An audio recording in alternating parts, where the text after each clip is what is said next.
જીએસઆરટીસીના ડ્રાઈવરની ભરતી પ્રક્રિયાને લઈને ઉમેદવારોને હાલાકી। ડ્રાઈવરની ભરતીમાં લાયસન્સ રજૂ કરવાની મુદતમાં વધારો કરવાની માંગ। આરટીઓના સર્વરમાં ખામીથી ઉમેદવારો નથી કરાવી શકતા લાયસન્સ રિન્યુ। સર્વરમાં ખામીથી ઉમેદવારોને લાયસન્સ માટે પડી રહી છે હાલાકી। ડ્રાઈવરની ભરતી માટે ફોર્મ ભરવાની અંતિમ તારીખ છે 5મી જુલાઈ। ડોક્યુમેન્ટ વેરિફિકેશન સમયે લાયસન્સ રજૂ કરવાની જોગવાઈ કરવાની માંગ।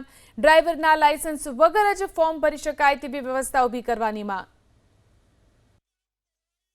અત્યારે જે ગુજરાત રાજ્યમાં જે ડ્રાઈવર અને કંડક્ટરની ભરતી ચાલી રહી છે તો એમાં ઘણા લોકો અમારા જેવા ઉમેદવાર કે જેના લાયસન્સ રિન્યૂ થવામાં 1 કે 2 દિવસ બાકી હોય છે અને 5 તારીખ ભરતીની છેલ્લી પ્રક્રિયા ડેટ છે તો અમે લોકો ફોર્મ ભરી શકતા નથી। તો અમારી આજની રજૂઆત એ જ હતી કે જે લોકોને 1-2 દિવસ ખૂટતા હોય કે એક્સપિરિયન્સમાં 7-8 દિવસ ખૂટતા હોય એ લોકોને અત્યારે ફોર્મ ભરવાની અમને તક આપે અને અમારા ભવિષ્યનું બચાવવાની કામગીરી કરે।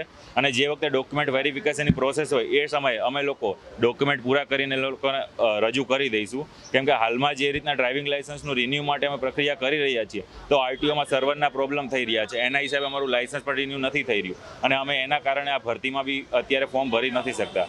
તો આજની અમે એનએસયુના કાર્યકરો અને યુથ કોંગ્રેસના કાર્યકરો સાથે મળીને આવેદન આપ્યું છે। અમારી એવી જ માંગણી છે કે આવનારા સમયોમાં આ ભરતીમાં આ લોકો અમારા ઉમેદવાર તરફ નિર્ણય લે। આરટીઓના લાયસન્સ સર્વરના પ્રોબ્લેમ વિશે વાત કરી હતી એ અમે આરટીઓમાં ચકાસણી કરી અને પોઝિટિવ જે નિરાકરણ લાવવાનું કરશું।